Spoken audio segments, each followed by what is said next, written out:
You walk into a store. A shirt costs $19.99. A gadget costs $49.99. A subscription service costs $9.99 a month. You've seen this your entire life. You probably don't even notice it anymore. But here's the thing. That missing penny isn't random. It's not a coincidence. And it's definitely not there to save you money. That 1 cent is the surface of something much bigger. A pricing system so embedded in the global economy that it quietly extracts billions of dollars from consumers every year, and almost no one talks about it. This is the story of psychological pricing, and once you see how it works, you can't unsee it. Let's start with the obvious question. Why does everything end in 99 cents? The standard answer you'll hear is charm pricing, the idea that $19.99 feels cheaper than $20 because your brain processes the leftmost digit first, 19 versus 20. It sounds reasonable, it sounds harmless, and for a long time, that's exactly how it was sold to the public. A little psychological nudge, a marketing trick, no big deal. But that explanation is incomplete, because charm pricing isn't just about making you feel good, it's about making you spend more, and the data proves it. In 2003, researchers at MIT and the University of Chicago ran an experiment. They sold the same women's clothing item at 3 different price points: $34, $39, and $44. Logic says the $34 item should sell the most. It's the cheapest. It didn't. The $39 item outsold both of them, not by a little, by a lot.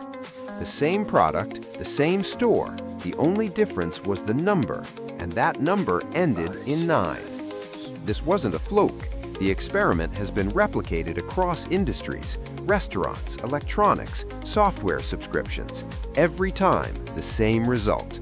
Prices ending in 9 outperform rounded prices, even when the rounded price is lower. So the question isn't whether it works, the question is why. Here's where it gets strange. Charm pricing doesn't just make things feel cheaper, it actually changes how you think about value. When you see $19.99, your brain doesn't just round down, it categorizes. It puts that price in the teens bucket instead of the 20s bucket. And that category shift creates a psychological distance between you and the purchase. It feels like less of a commitment, less significant, less real. And companies know this. They've known it for over a century. The first recorded use of charm pricing in the United States dates back to the late 1800s. Newspaper ads for products listed at prices like $2.99 or $4.95. At the time, the explanation was practical. Retailers claimed it forced cashiers to open the register to make change, which reduced theft. Maybe that was true, but by the 1920s and 30s, the psychology was already being weaponized. Department stores began using 99-cent pricing deliberately to create the illusion of bargains. It wasn't about theft prevention anymore. It was about perception. And it worked so well that by the 1950s, it became the default. Not just in America, everywhere. Today, researchers estimate that between 60 and 90% of all retail prices end in the digit 9. In some categories, like groceries and fast fashion, it's closer to 95%. You are living inside a global pricing experiment, and you didn't opt in. Now let's talk about what this actually costs you. On the surface, 1 cent sounds like not much, but charm pricing doesn't stop at making you spend an extra penny. It makes you spend more overall, because the 99-cent price isn't just about that single purchase, it's about creating a baseline. Let's say you're shopping for a new phone case. You see it listed at $19.99. It feels affordable, reasonable. You buy it. But here's the trick. The company didn't price it at $19.99 because that's what it's worth. They priced it there because research shows you'll spend more at $19.99 than you would at $18 or even $19. In fact, studies show that charm pricing can increase sales volume by 20 to 30% compared to rounded pricing. Not because the product is better, not because it's cheaper, just because of the number. Now scale that across every purchase you make in a year. Groceries, subscriptions, coffee, clothes, gas, insurance. Every time you see a price ending in 99 cents, there's a chance you're spending more than you would have otherwise. And it's not just retail. Charm pricing has bled into services, digital goods, and even financial products. Credit card interest rates, loan fees, investment platforms. The 99-cent illusion shows up everywhere. One estimate suggests that psychological pricing tactics, including charm pricing, cost the average American household between $500 and $1,200 per year in unnecessary spending.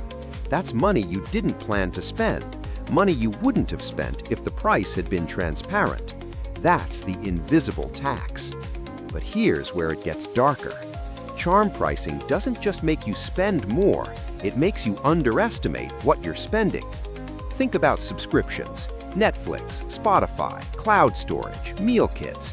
Every single one is priced at $9.99, $14.99, $19.99. Never $10, never $15, never $20. And because your brain rounds down, you underestimate the total. You think you're spending $10 a month. You're actually spending $10 plus tax, plus the psychological permission to add another $9.99 service, and another, and another. Before you know it, you're spending $80 a month on subscriptions you barely use, but each individual charge still feels small, still feels like 9-something. This is called the aggregation problem, and it's incredibly effective. Because here's the uncomfortable truth. Companies don't want you to see the total. They want you to see the price, and the price is designed to feel insignificant. The entire subscription economy is built on this framework. Low friction, high volume, prices that feel too cheap to cancel. But when you add them up, they're not cheap at all. And the companies know exactly what they're doing. Internal documents from streaming platforms and SaaS companies show that pricing psychology is one of the most heavily tested variables in their business models. They run A/B tests on prices ending in 99 cents versus rounded numbers, and every time, the 9 wins. Not because it's better for you, because it's better for them. Now let's zoom out. Charm pricing isn't just a retail trick, it's a signal of something deeper, a shift in how companies think about consumers. For most of the 20th century, pricing was about value exchange. You paid what something was worth. Companies competed on quality, features, and service. But in the last 30 years, pricing has become about perception management. It's not about what the product is worth, it's about what you can be convinced to pay.